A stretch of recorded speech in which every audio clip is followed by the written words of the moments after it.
Bueno, yo voy a hablar de, como llamo aquí, los hermanos pobres. Es decir, todos esos elementos que cuando construyes un puente no son el foco de atención, erróneamente, como vamos a ver ahora. Entonces, el objetivo de la charla, aunque visto el auditorio, creo que no debe haber mucha gente que no lo tenga claro, es que son unos elementos que deberían ser menos pobres y más cuidados. De hecho, pues como decía Fátima, yo estuve unos cuantos años construyendo puentes, obra nueva, y la gente que construíamos esos puentes era un equipo. Cuando llegaba y acababa la estructura, fuera un puente empujado, una autocimbra o lo que fuera, tú te ibas. Y todo lo que eran los elementos que vamos a hablar ahora, se encargaba un equipo de acabados y remates, que bueno, pues lo del equipo muchas veces era mucho de decir, ¿no? Y es pues gente que no estaba formada en la importancia de esos elementos. ¿De qué hablamos? Pues hablamos de apoyos, evidentemente, sean pot o sean de neopreno, de juntas, de pretiles, de drenaje, de tensado exterior vamos a tocar un poquito, impermeabilización y tirantes. Se puede pensar que el pretensado exterior, los tirantes, pues son un elemento más perteneciente obviamente a la estructura principal, pero la realidad es que, bueno, pues tiene una serie de detalles en cuanto a su estanqueidad que son vitales también, ¿no? Y me dejaba esto, no voy a hablar de ninguno de ellos, pero de dispositivos sísmicos donde fueran necesarios. Entonces, sí es cierto que se supone que todos estos elementos, la charla está pensada, digamos, para elementos que acaba su vida útil antes de que acabe la de la estructura.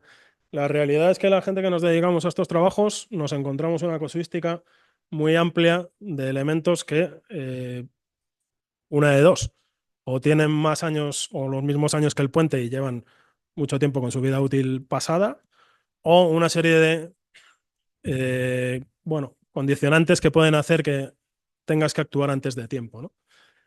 He puesto la primera foto, esto es una obra que hice hace años de pretensado exterior. La realidad es que todo el pretensado exterior, que esta es una obra del 2002, empezamos a hacerla. Bueno, en los tirantes ya estaban con el sistema siguiente de cordones autoprotegidos, 3 niveles de protección. En el pretensado exterior todavía se seguía inyectando con lechada, ¿no? Entonces, y bueno, me acuerdo también del tiempo que me tocó a mí estar con una patente de tirantes que tenía mi antigua empresa, y en los pliegos siempre venía vida útil de la vaina, por ejemplo, exterior, 50, 100 años. Y tú llamabas al fabricante, el fabricante te decía que nadie que ninguna de las que estaban instaladas había durado tanto todavía, ¿no? Entonces, muchas veces la vida útil no está conocida de inicio, y eso puede llevar o que hayamos instalado unos elementos con la mejor intención, por supuesto, que luego al cabo de unos pocos años puedan dar problemas, ¿no? Con roturas de cables como es este caso. Otra causa es los accidentes. Este es un puente en Madrid, he visto antes ahí a Michel, ya lo sabrá. Es un incendio en un paso inferior. Pues bueno, pues esto te puede llevar también desde la sustitución de apoyos hasta el cambio de toda la viga y demás, ¿no? Ese cambio de viga pues podría dar lugar a ampliaciones, modificaciones. Este es un puente que también está en la Avenida Andalucía. La zona central estaba abierta hace años, se cerró en algún momento de su vida. Bueno, pues acabas creando también otros puntos de entrada de agua. Uno de los mensajes de esta charla es que esto es una pelea constante contra el agua, ¿no? El enemigo de toda estructura es siempre el agua, o quizá uno de los más importantes, ¿no? Entonces puede llevar a unas modificaciones en la circulación del agua encima del tablero, que pueden llevar a que elementos que no estaban dañados pues se puedan dañar, ¿no? Deterioro prematuro por diseño o ejecución mejorable. Yo aquí, como siempre, sin ánimo de crítica a nadie, ¿eh? O sea, pongo diseño y ejecución porque muchas veces cuando y te toca repararlo, no tienes ni idea si fue un problema de diseño, fue un problema de ejecución. Tendrás suerte si hay alguna información, hay planos. Es sorprendente la cantidad, ahora hablaremos de ello, de puentes y de estructuras que no hay información. Este es un caso en el que es un puente muy desviado porque cruza un río y la línea del ferrocarril por debajo, y tiene un desviaje muy grande, ¿no? Entonces, si os fijáis, tenéis las tres vigas de esta parte del tablero que están muy decaladas y la junta de dilatación, o sea, la junta encima de ellas, pues no se hizo con ese desviaje, con lo cual provoca que en cuanto a la impermeabilización y la junta falla, empieza a entrar agua dentro de las vigas, ¿no? O sea, este es otro caso de elemento en el que tienes que intervenir y probablemente a lo mejor ninguno de los elementos todavía puede haber llegado a su vida útil. Aunque, como os decía, es muy normal, o quizá lo más normal es que estos elementos tengan pasada su vida útil. Y luego, otro ejemplo, un sistema de galerías sin juntas de dilatación que provoca una fisuración importante. Pues problemas de proyecto que pueden llevar también a este tipo de reparaciones, ¿no? En tema de apoyos, por ejemplo, puede haber un deterioro prematuro por mal funcionamiento. Este es un puente que reparó mi empresa, yo no estaba todavía, hace años. El tablero estaba desplazado hacia uno de los laterales.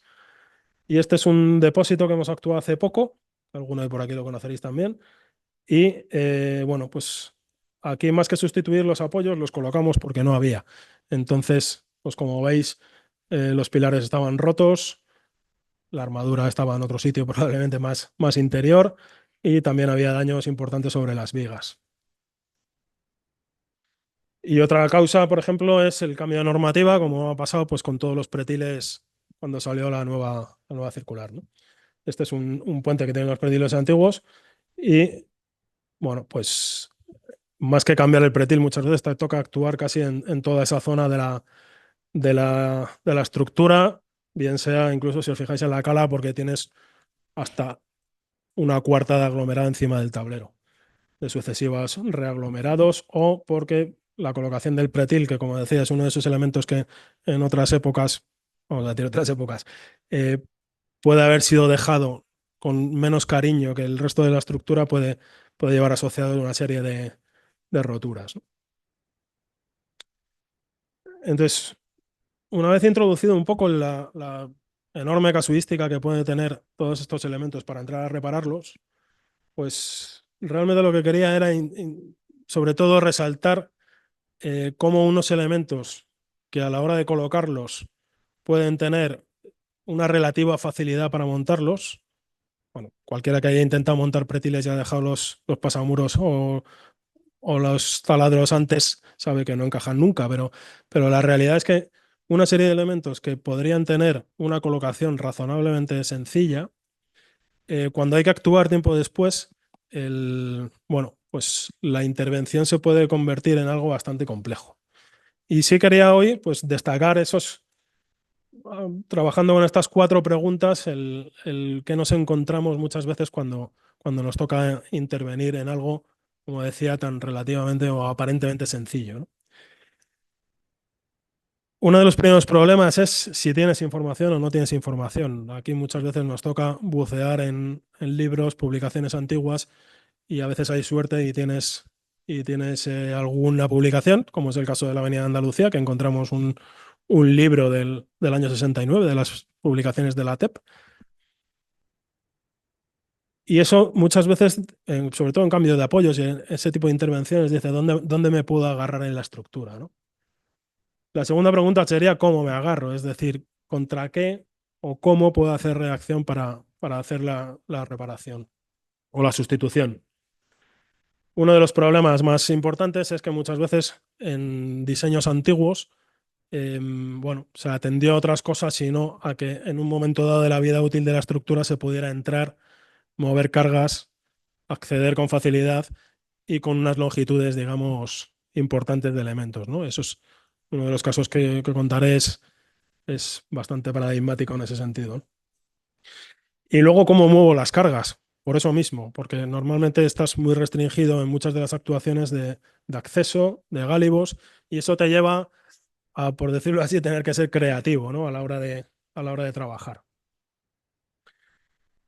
Información, he puesto aquí algunos casos, pero son solo algunos, y quería también meter alguna edificación porque aunque muchos de estos elementos no son tan aplicables a la edificación, bueno, pues es sorprendente como muchos de los edificios que además no tienen mucha vida, no hay ninguna información sobre ellos. En estos dos casos, de hecho, los he traído porque son edificios en los que nos tiramos semanas intentando caracterizar el edificio, ¿no? Estos son dos puentes a los que hemos trabajado en el proyecto del cambio de pretiles. No había ninguna información tampoco. El único plano que había de todo este tramo de carretera era un plano anterior a la última modificación que hubiera de proyecto y no sirvió para nada. Este es un paso superior en el que tenemos que cambiar todos los apoyos y no conocemos nada del estribo. No hay ninguna información tampoco. Bueno, pues bastante habitual, la verdad. Y este es un paso superior sobre una línea de ferrocarril que lo mismo, pues no hay información realmente, ¿no?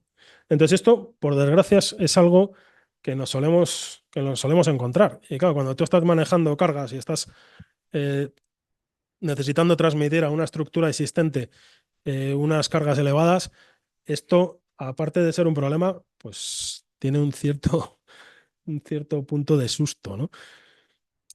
Esto es lo que decía, la necesidad de trabajos previos.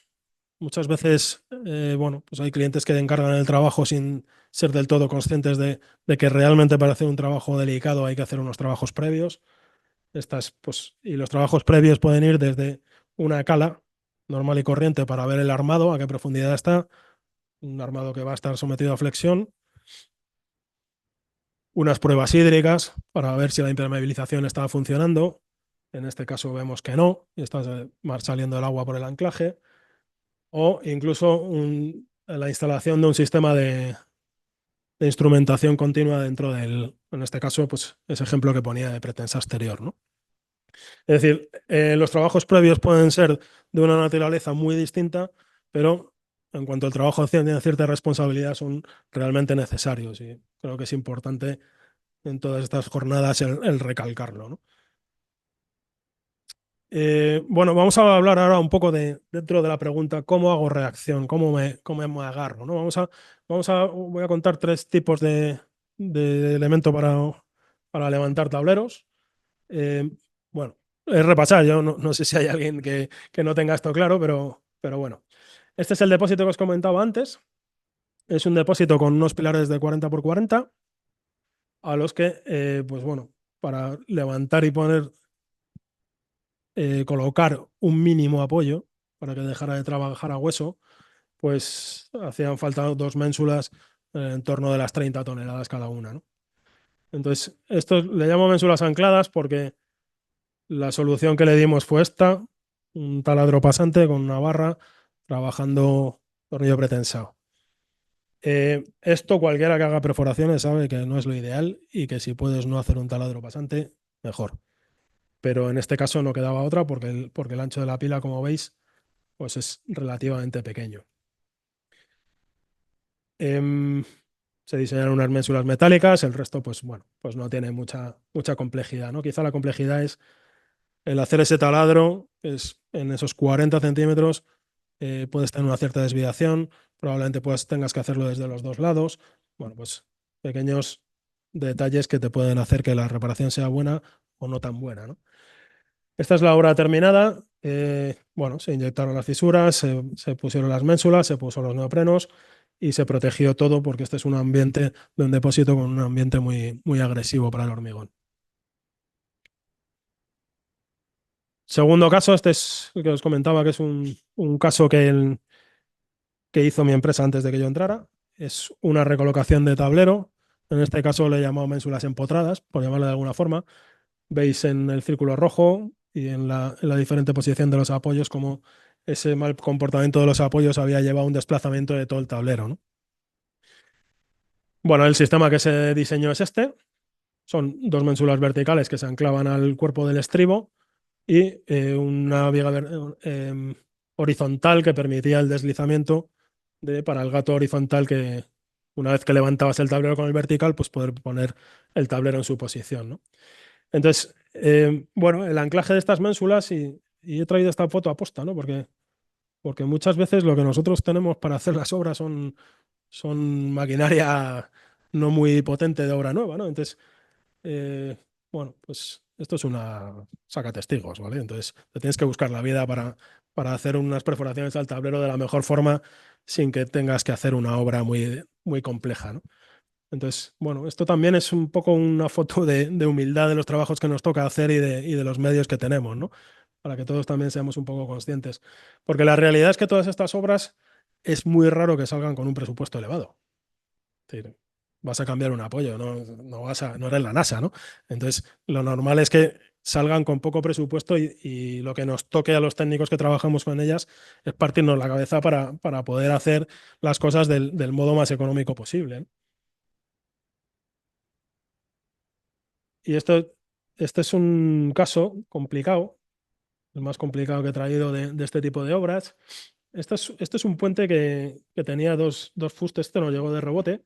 Este es un puente que tenía dos fustes cilíndricos en cada línea de apoyo, en las pilas. Es una viga Gerber, con lo cual toda esta zona de aquí era un puente in situ macizo y tenía un tramo prefabricado, bien apoyado. Em, la distribución de pesos del puente hacía que prácticamente toda la carga muerta estuviera, peso propio y cargas muertas, estuvieran encima de la pila. Con lo cual, bueno, pues la carga a la que realmente trabajaba cada uno de los fustes, no cada línea de apoyo, sino cada uno de los fustes, era 1.200 toneladas. Un fuste que, como pongo ahí, no lo pongo ahí, no lo pongo ahí. Tenía 1,40 de diámetro. O sea, es un fuste relativamente pequeño para, bueno, ver cómo levantas ese tablero con 1.200, o sea, 2.400 en total por línea de apoyos, sin imposibilidad de apoyo al suelo, porque esto es un canal. Y bueno, hicimos un estudio de las presiones transmitidas y no había forma, ¿no? Con lo cual, la solución fueron dos collarines, dos por línea de fricción, pues con una carga de diseño que estaba en los 1.400 toneladas por collarín, que es una barbaridad. La realidad es que pongo mínima porque los gatos que teníamos nosotros eran de 400, con lo cual no puedes meter cuatro gatos de 400 y que el collarín esté diseñado para 1.400. Eso puede ser un riesgo, ¿no? Este collarín está grandemente inspirado en un trabajo de Javier León. No sé dónde estás, Javier. Gracias. Un poco más sencillo, aunque la carga era mayor. Pero a lo que voy es, hicimos unos trabajos previos, medimos bien la geometría de la pila, porque cuando vas a hacer un trabajo por fricción, pues cuanto mejor conozcas la geometría de la pila, conozcas el armado, en este caso sí había planos, pero aún así los comprobamos porque bueno, pues porque estás jugando con 2.500 toneladas en un levantamiento, ¿no? Y hicimos un modelo de elementos finitos, este nos lo hizo Ponte, que también está por aquí, para comprobar sobre todo que todo el diseño inicial era correcto y qué presiones íbamos a transmitir al hormigón. Estos son los collarines.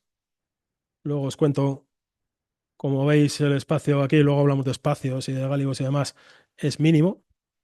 Y luego, bueno, os cuento cómo lo subimos, ¿no? Y si quería, bueno, de nuestra central sincronizada, que vierais que efectivamente había 1.200 toneladas. Aquí trabajamos con varias hipótesis, porque otra de las cosas que si no haces una cala no sabes es, como decía antes, qué aglomerado tiene el tablero. ¿Cuánto tiene? Porque la IAP te dice que como mucho 10 centímetros, pero a ver cuál tiene 10 centímetros solo, ¿no? Entonces dio 1.200, que era pues unos 15 centímetros de aglomerado en la hipótesis que habíamos hecho. Y este un poco menos, 1.120. Y también quería incidir en el control que hicimos durante la maniobra, porque realmente es una maniobra delicada. Esta es muy delicada. Nos llegó de rebote y lo entiendo. O sea, lo que pasa es que yo no lo podía rebotar a otro.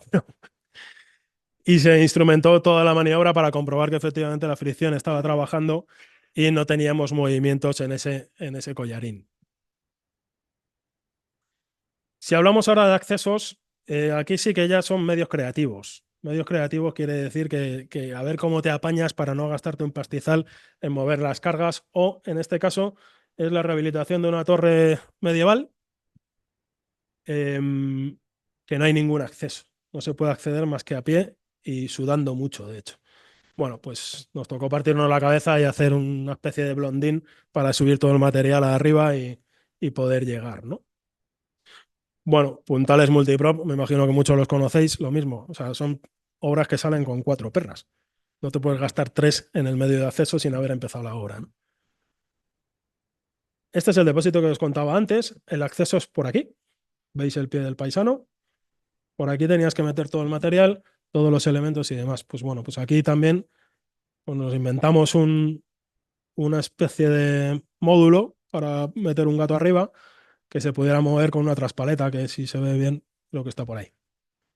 Bueno, pues lo mismo, te toca partirte la cabeza para meter todo lo que vayas a utilizar por un paso de hombre, realmente, que con la escalera ya tú mismo al bajar bajas mal, ¿no? En cuanto a esa obra, en cuanto a movimiento de cargas, pues utilizamos este tipo de, yo qué sé cómo llamarlo, de mantis, ¿no? Algo que te cogiera esa ménsula y te la pudiera poner a una cierta altura, ¿no? Porque no vas a estar haciendo en un depósito con una cubierta una serie de taladros para colgarlo desde arriba y demás, ¿no? Entonces, te toca muchas veces el dar una vuelta a todos los catálogos de lo que hay por ahí a ver qué puedes utilizar o inventártelo. Este es cómo montamos esos collarines. Si veis aquí, lo que hicimos fue, esto es una mejora, Javier. Esto es, lo que hicimos fue meterle una cazoleta para poder levantarlo con una retro, porque aquí no puedes meter nada tampoco. Entonces, bueno, te toca el buscarte la vida y el pensar, porque si os soy sincero, cuando diseñamos el balancín no lo sabíamos. No sabíamos cómo íbamos a ponerlos en su sitio. O sea, eso es llegar allí una vez. Por desgracia, este no nos quedó más que llegar allí, que había por la zona, porque estas obras, además, al ser tan pequeñas, muchas veces juegas solo con lo que tienes alrededor y llegar a esta conclusión, ¿no? Entonces, como os decía, son, bueno, pues un cambio de apoyos. Bueno, pues un cambio de apoyos se puede complicar hasta donde tú quieras, ¿no? Porque el puente, además, en la zona donde apoyas tiene 1,5 metros solo de ancho. Es decir, te tienes que abrir mucho, tienes que ir solo a esa zona. Bueno, pues fueron realmente semanas de trabajo para poder hacer este levantamiento. En cuanto, esto os lo cuento desde aquí. Y yo creo que por último, no sé cómo voy, 10 minutos, ¿no? 15, 5. Me ha estimado seguro. Este es un puente de Adif. José Antonio, que está por aquí, lo conoce también como yo, en el que hicimos la sustitución, y Julio, que lo he visto también. El proyecto es de FECOR, en el que hicimos la sustitución de dos familias de pretensado y solo voy a hablar de los accesos, de lo que estamos hablando, de cómo sustituir esos elementos. Esto da para muchas cosas y no es el día hoy de esto. Pero vamos, fue la sustitución de dos familias de tendones de pretensado exterior. El estribo fijo no había cómo meterle mano para cambiar ese anclaje, con lo cual se hizo un recrecido hacia adelante, hacia el interior del puente de 1 metro.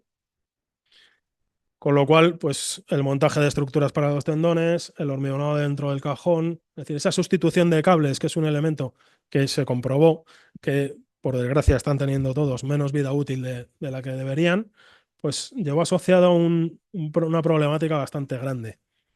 Este es el acceso, el de la izquierda es el acceso desde el exterior, el pasillo del estribo. Y este, que no tenía una foto más cercana, es la entrada del estribo. En proyecto venía una entrada bastante ancha, pero por lo que sea en algún momento se cerró a un ancho también de 1 metro, un paso de hombre. Eso sí, gracias a Dios, pues se dejó la altura de todo el tablero, ¿no? Entonces, aquí os he traído algún vídeo. Sí, sí.